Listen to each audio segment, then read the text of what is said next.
they are basically admitting that, like, yeah, we were wrong. We don't need D&D anymore to grow the hobby. This idea that no one has the capital to fund like products outside of Kickstarter and it's only like this very high tier, that makes no sense. I think RPGs are on the threshold of like some like serious growth over the next 5 years. Welcome back to Questing Beast. I am Ben. Today I am once again talking with Mike Merles, a designer on 4th edition and 5th edition Dungeons & Dragons, game design director at Magic the Gathering, and current creative strategy director over at Asmodee. In our last interview, we discussed his time working on Dungeons & Dragons and how, since his departure, Wizards of the Coast has managed to alienate most of its fans and release a new version of the game that no one seems to be very excited about. I decided to have him on again to discuss the current state of the RPG industry. Has Wizards of the Coast actually learned from its previous mistakes? Can indie RPGs survive in a market dominated by one huge player? And is the RPG renaissance over, or is it just getting started? Buckle up for a behind-the-scenes look at the industry from one of its most experienced veterans. But first, a quick reminder that this month I am giving away a free copy of the Pirate Borg starter set, along with its new expansion, Down Among the Dead, to one Legacy subscriber to the Questing Beast newsletter. If you're not already subscribed to the newsletter, head down to the description below to check that out. It's completely free, and you'll be in the running for all of my giveaways, and you'll get an awesome monthly newsletter. And secondly, this video is brought to you by Tunnels and Trolls: A New Age. The world's second ever role-playing game is back with a new reimagined edition by Scott Malthouse and Chris Bissett. This edition blends the spirit of the classic game with the best of modern tabletop design. Exploding dice are back, rewarding daring stunts and clever play, and solo adventures let you take your character on side quests when a session gets cancelled, so you never have to stop playing. There's a new rulebook, campaign book, city book, and a solo adventure. And if you're a super fan, you can grab the deluxe editions, custom dice, and GM screen. Get it all for cheaper than retail by heading to the Kickstarter down in the description below. And now, here's my talk with Mike. A good place to start is a blog post from Cannibal Halfling Games. And they had a post that was really interesting that got a lot of traction. I saw it popping up on Reddit and on social media. And it made some interesting claims. I'm going to have a couple of quotes here just to give people a sense of what it's talking about. Dungeons & Dragons likely took in somewhere in the neighborhood of 10 times as much money as every single TTRPG campaign from that year combined. Not sure if that's true or not. But also made claims about how necessary crowdfunding is for indie RPGs to be sustainable. Like, it says Mothership is a great example of what games look like at this revenue level. You can be eminently successful and build a great fan base, but if you do literally anything other than just pay yourself to design the game, you need crowdfunding or some other form of financing. And it says things like, as we look up the different tiers of revenue, self-capitalization is still a problem. Sure, that problem does go away around piezo levels. So that only leaves 2 companies in the entire hobby with enough money to consistently fund their own publications. So kind of painting this dire picture of what it looks like for anyone other than Paizo and WotC to try and publish RPGs.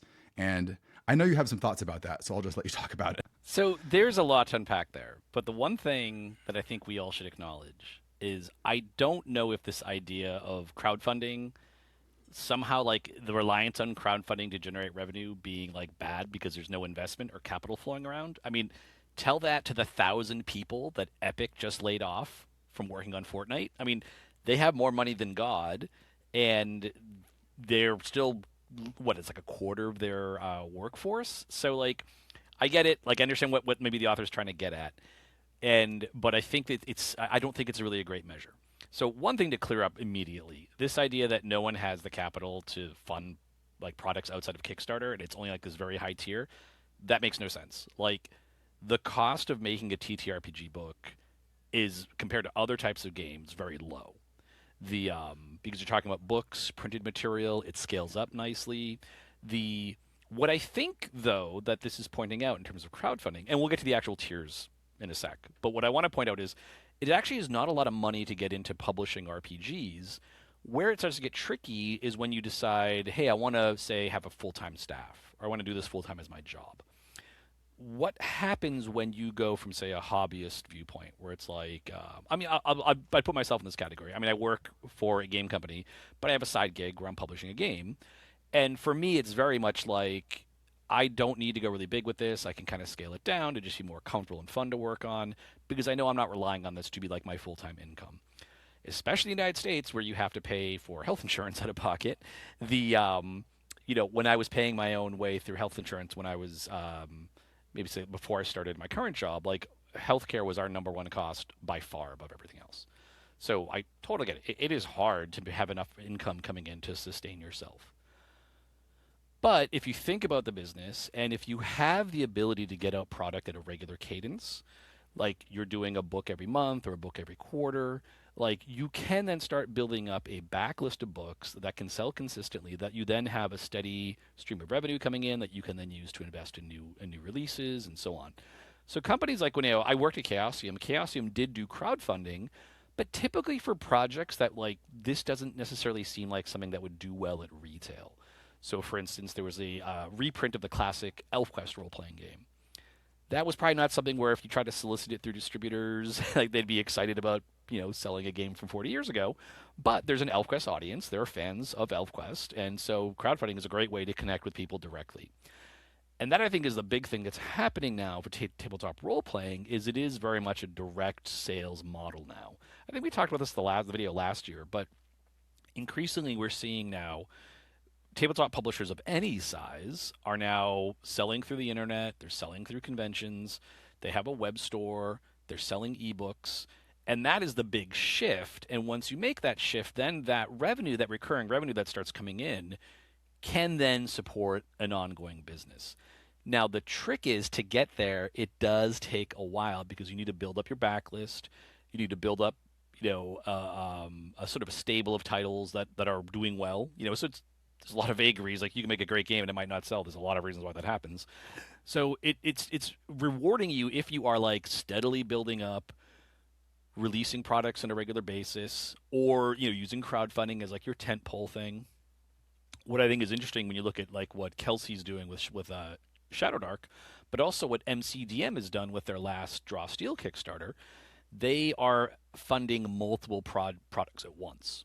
So when you look at Draw Steel, it's like, hey, here's a full year of content for Draw Steel. For Kelsey, it's multiple issues of Cursed Scroll.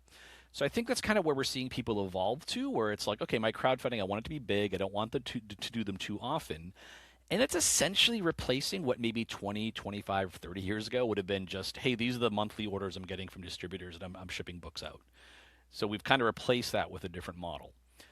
So on one hand, I'd say, yeah, like there's something there. Like it's hard, like to get up, to the point where it can sustain itself. It takes a while. My advice to anyone who's saying, hey, I want to maybe try to do this full time, is focus on just delivering products. Like make a book, while working some other job to pay your bills, and then see, hey, as you build up your backlist and as you're getting better at this, then you're building your audience. Then you might be able to be ready after a couple years to then take the plunge and maybe do the Kickstarter or just start living off the revenue you're getting for your backlist. But yeah, so I think the author's a bit overstating like how like what that level is. I mean, I think if you're grossing more than $1 million a year, like that's $1 million. Like I know inflation's been a real bummer, but like $1 million is still a lot of money. And you might not be driving a really expensive car. And again, the big limiting factor here, and especially in the States, is well, once you add in insurance premiums, like that is such a drain on just trying to be an independent business person. But yeah, I think it's overstating it, and I think it's kind of like misreading. Like I don't necessarily see this idea of like capital investment flowing in as like a strictly good thing. So yeah, that's probably like the biggest takeaway is like don't let it discourage you, because I think it was maybe a little too negative on the side of like, oh, it's just impossible to make a living. It's hard, but it's not impossible, and it takes a long-term view to make it work. I mean, can you think of any significant RPG companies that don't do regular Kickstarters that are still fairly successful? So what we see is like, it's kind of like no, but yes, but with an asterisk. So the biggest obvious examples would be like Wizards and Paizo, right? Like Wizards they haven't done any D&D crowdfunding, though Hasbro has this crowdfunding platform. I don't know if they still use it. And Paizo has crowdfunded stuff, but they crowdfunded their MMO, which like whatever. Let's just forget that exists. But at the same time, Wizards has D&D Beyond, which is exactly this direct-to-consumer model we've talked about. I'm buying my books directly. If I'm buying on D&D Beyond, I'm buying directly from Wizards. That's the direct model again. And Paizo was founded on the direct model. When they pivoted from Dragon and Dungeon Magazine to their subscription model, that was them selling directly to customers. And that is effectively a Kickstarter-style model, right? Like, If I said, "Hey, I have a subscription service for D&D adventures, and I have 5,000 people who signed up, and they're giving me $30 a month." I mean, that's effectively like crowdfunding, right? Like I've got revenue coming in. It's not dependent on me necessarily shipping that stuff out to a distributor, so I'm getting the full retail value out of that. I could directly market to those people. If someone wants to cancel, like, and say, "Hey, how about an offer like 25% off the next 3 months? Does that entice you to stay?" All the stuff that the direct model really opens up that really lets you engage with a really hardcore audience. I think other than that, yeah, I think everyone's using crowdfunding because it's the year 2026. That's how it works. It'd be to me, it's almost like complaining like if we reversed it, like these newfangled retail stores people are selling in. Well, if that was the trend, that's where people would be selling. So yeah, I think I think it's kind of old timey to try to like make crowdfunding sound like something bad. I mean, it has its limits. It doesn't work for everything, but it's working very well for TTRPGs. Yeah, especially companies like Dungeon Crawl Classic or Goodman Games, because they're doing a model very similar to what you mentioned, where most of the things that they're putting out are these like specialized, super expensive, high quality kind of collector's pieces that they're selling to this hardcore audience that you certainly couldn't sell in a normal game store. At least I couldn't see it selling.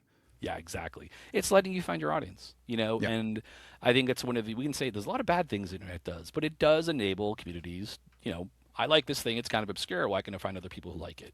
The and so I think it's overall been a boon. I think it's just the reality now of selling sort of niche entertainment. Hmm. And like thinking about Tuesday Night Games or who does Mothership, they have several employees that work, I think, full time or at least part time with them. And they did that one big Kickstarter for Mothership, but I don't think they've done one since then. And their Mothership's super popular. I'm sure it sells like hotcakes. There's a huge community around it making extra content for it. And like even my own business, like I did one big Kickstarter some years ago, but I haven't had to keep doing it. Maybe I'll do one in the future at some point. But I have a fairly good back catalog and I have several sources of revenue, so it works out. And I'm sure that's true for a lot of different people. Yeah, and to me, what's exciting about it is it does allow someone like you, or the individual creator, to find a niche where you can make what you want without having to go through all the process of convincing a company to fund you and to go through the sales thing and try to get distributors and retailers.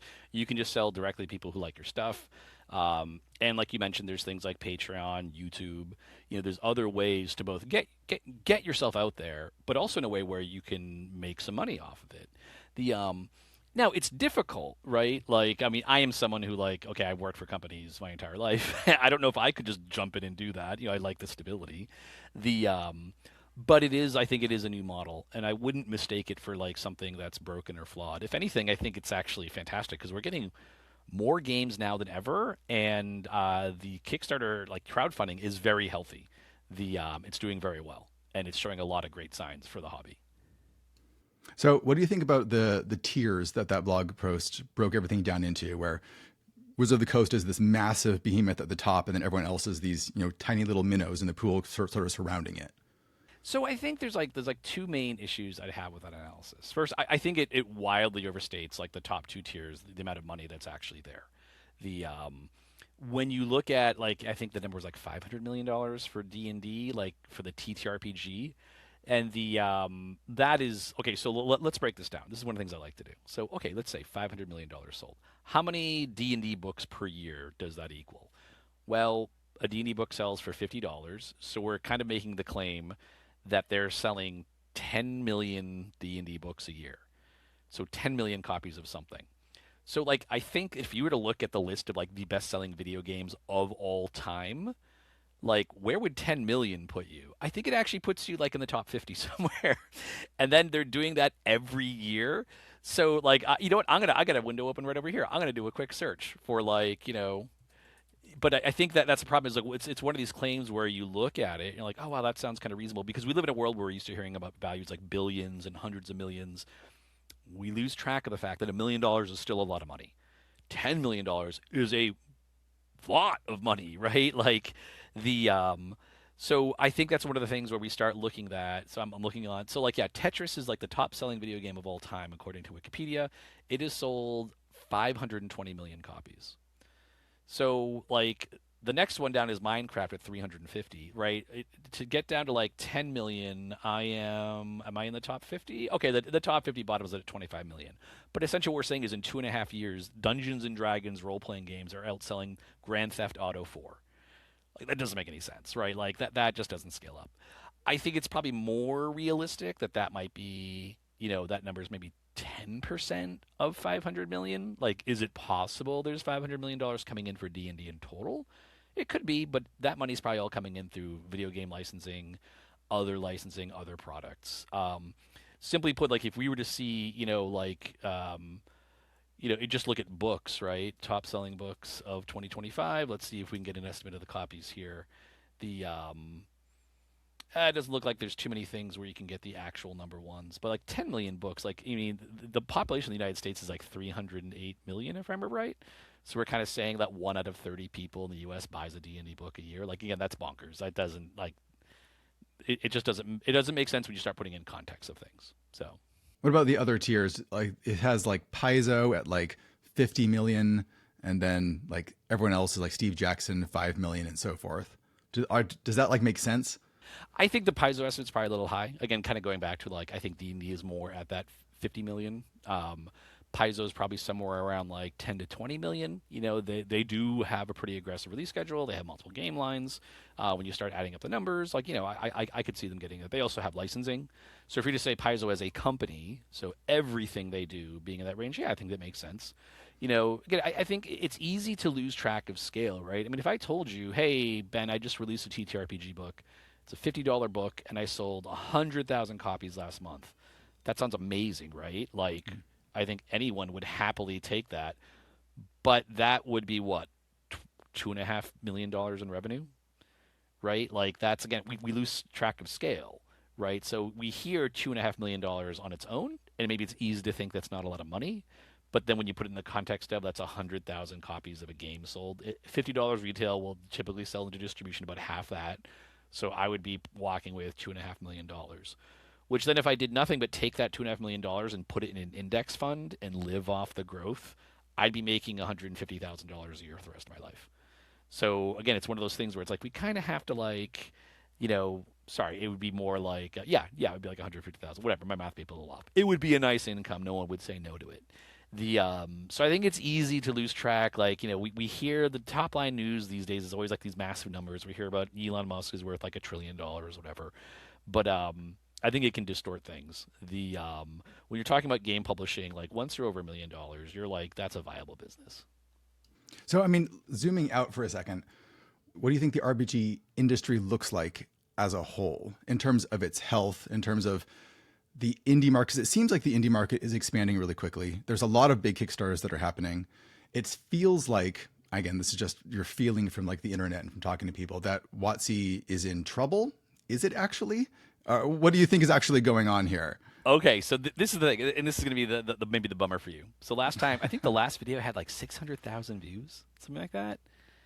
Yeah. Something like crazy, like Yeah. it was And it keeps going up too. and it's so okay. So I'm afraid this one will get fewer views because I'm now going to like it's like the comeback story, and the internet doesn't like that. The internet wants me to hear me say like they're doomed. I think RPGs are on the threshold of like some like serious growth over the next 5 years. So I track Kickstarters, and other crowdfunding things. I wish they. I mean, the upside to have, it's nice we have more platforms. Now I can't just say Kickstarter; I have to say crowdfunding. So I track crowdfunding. If a project goes above $100,000, it gets entered into my little spreadsheet, and I track where everything's going and the how things are going. And so right now we are up about 20% year over year. Last year that number was around $50 million in crowdfunding. So again, it's easy. Oh, $50 million. Well, I just heard in the news that the U.S. government spent like $1 billion on, bombing Iran. So that's not much money. That's a ton of money. $50 million is a lot of money, right? That's huge. It's not as big as video games. It's not as big as a lot of other things. But like, let's forget, we're not comparing it to anything but itself. All we care about is what are RPGs doing and are they growing? That's all that matters. And the answer is clearly yes, RPGs are growing. This year so far, we're trending about 20% above where we were last year with crowdfunding. So we're seeing more diverse games come out. We're seeing, I think right now, the top funding, though it's probably going to change because the Dungeon Crawler Carl game is coming out. And D&D Shorts just fired off one of his Kickstarters, and that's going big. But the biggest game, as of this recording, is a cozy game from, I believe it's a British publisher. And that's awesome. Like, we're seeing like all sorts of different types of games, you know, get an audience, generate a lot of excitement, which is turning into money for creators, which is amazing. It's awesome. We're seeing a nice, diverse range of games.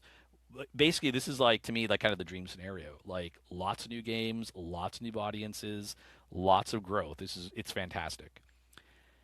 And then we come to the question of D&D. Where's D&D going? So I was at GaryCon last week, and to me, when you think back to the video we did last year, and I was doing my like mozzarella cheese thing, like, they're getting further away.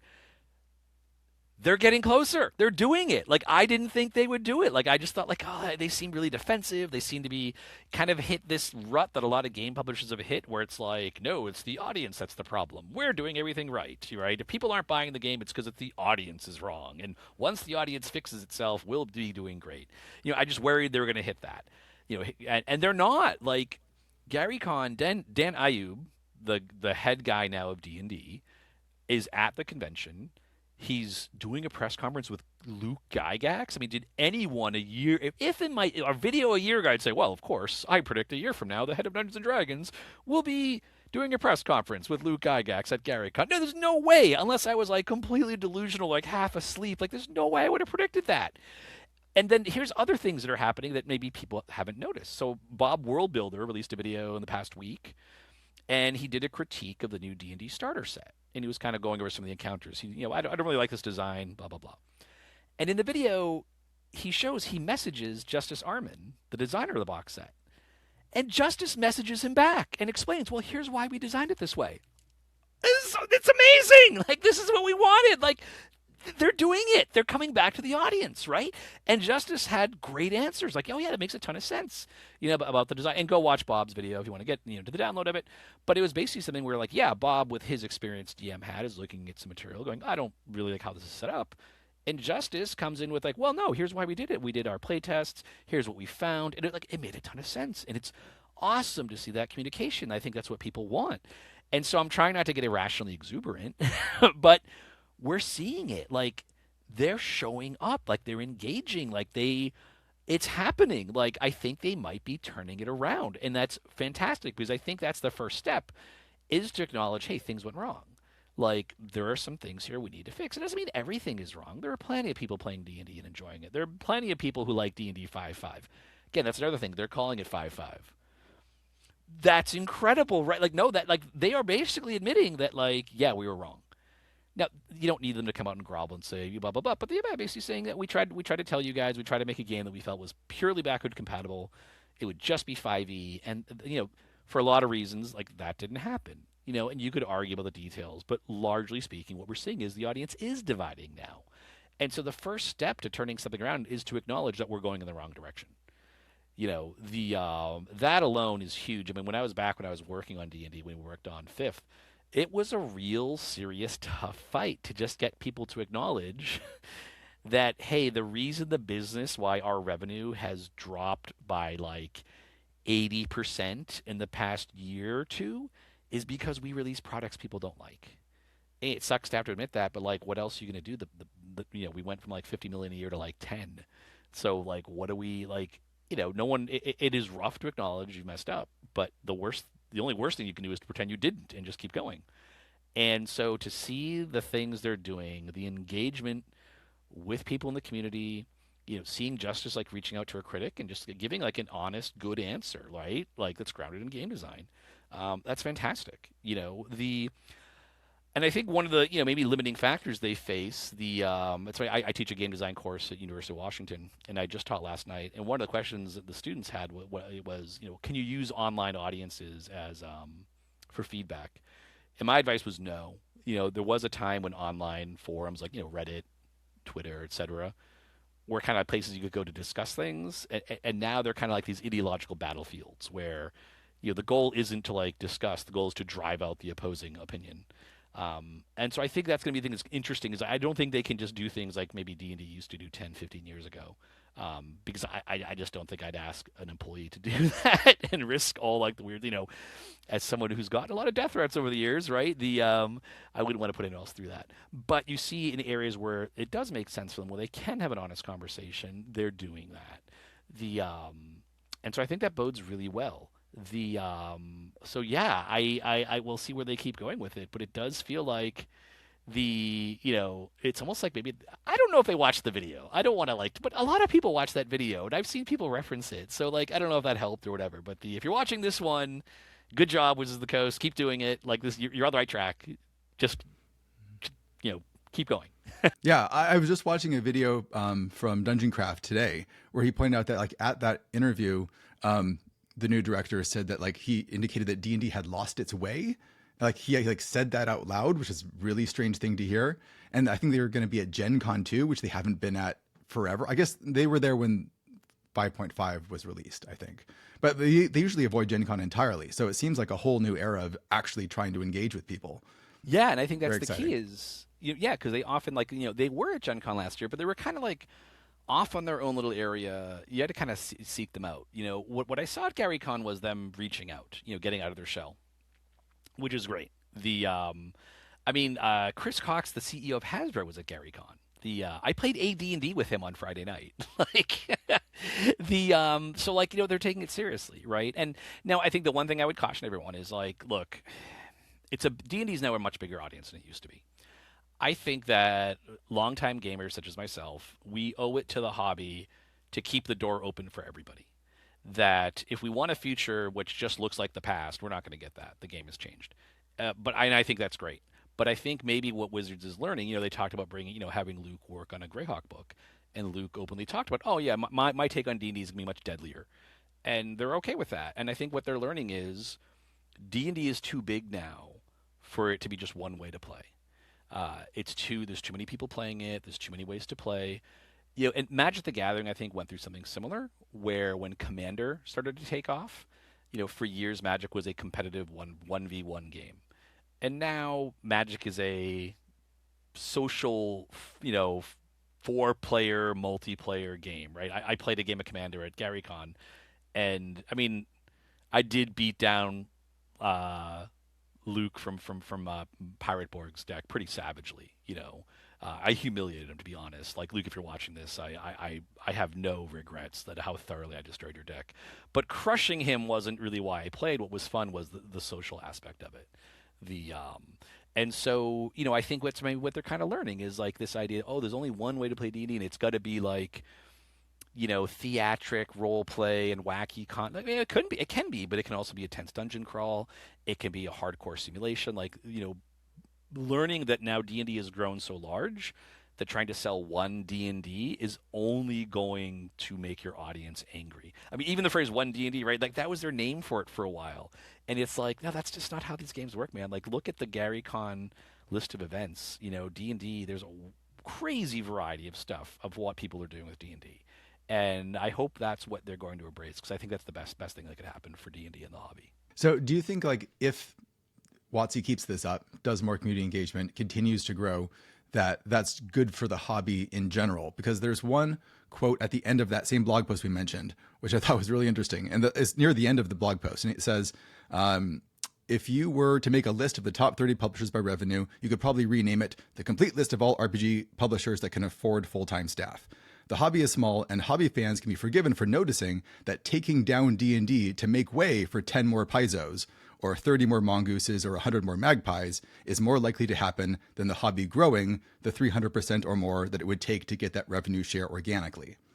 So I feel like there's like still this underlying feeling in the hobby among creators that WotC's success, continuing to grow D&D, getting this enormous cultural juggernaut going, is a hindrance to all of these smaller companies growing and being successful. And to a certain extent, you have to take down WotC in order to push into that space.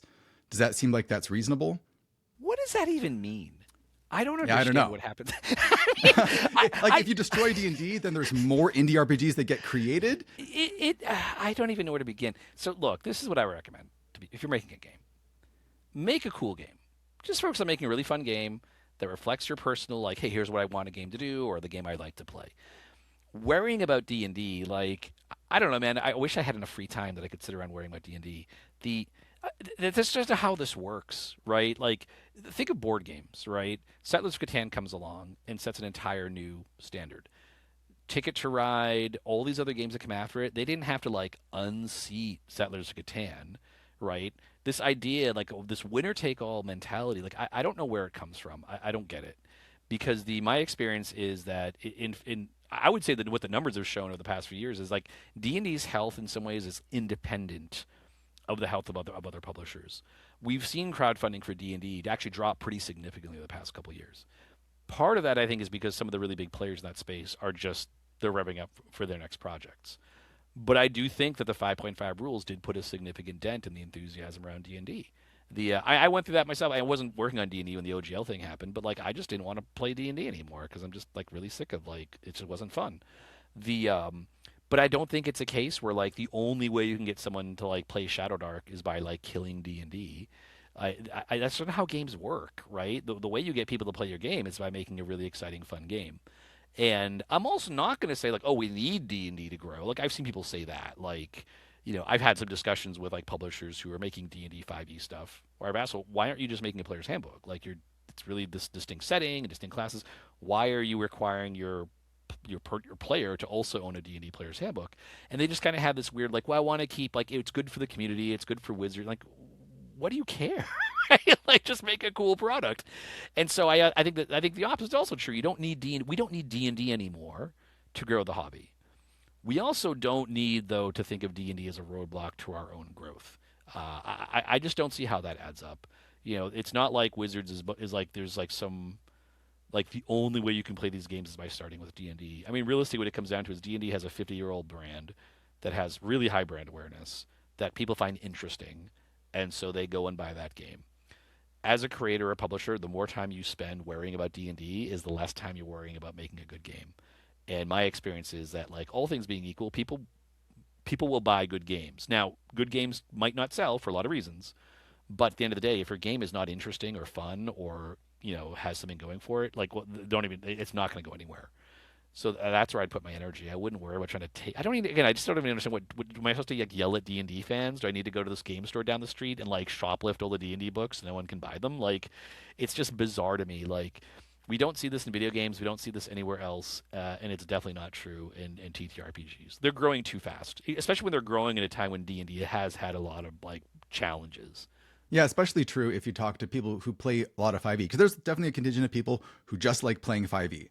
And if you talk to them and you ask them if 5e just like vanished, all your books disappeared, WotC disappeared tomorrow, would that make you play other RPGs? And oftentimes it's not actually the case. Like they're just playing what they enjoy playing. Destroying 5e is not going to necessarily be good for anyone else. So yeah, exactly. I mean, I think this is one of the things I learned working on D&D is people who play D&D and don't want to play other games are doing so because they like D&D. They are not like traumatized or like being held against their will. Like, no, they actually like the game. I know it's fun to bag on 5e. I did it myself a lot. I still do. There's a lot of problems I have such with 5.5. But at the end of the day, no one is forcing people to play these games. And I think this is kind of goes back to like the online environment where we're kind of like we have this Darwinian environment that's selecting for axe grinding. And so I think that it's easy to fall into a community where it's like everyone's just talking about how much this sucks. And there's a lot of people who either enjoy it or actually probably more likely if they played it and didn't like it, they just went to another game. Shadow Dark raised, look at the sales there. Look at MCDM's game, Brandon Sanderson's game from Brotherwise, right? We actually are seeing this happen. Like we're seeing these Kickstarters like go for like several, multi-million-dollar Kickstarters. People are leaving D&D, right? Or they're just still playing D&D and playing these other games. It's happening, and we didn't need to kill D&D to get there. So yeah, just that I ran into that when I was working on D&D, right? It just always just felt weird to me, like I've never seen it be productive for anybody. well, thanks, Mike. Do you have any other comments to add before we go? I think the biggest thing is if you're looking at D&D and you've been upset with how things are going the past couple of years, my biggest piece of advice would be to like think about what you want from D&D. Like, think in terms of growth. Like, oh, I wish D&D would do this, right? Getting mad about the past, like, I get it, but like, it's not going to get you anywhere, right? And then either if Wizards isn't producing what you want, well, we've got the SRD is in the Creative Commons. Like, you can make it yourself.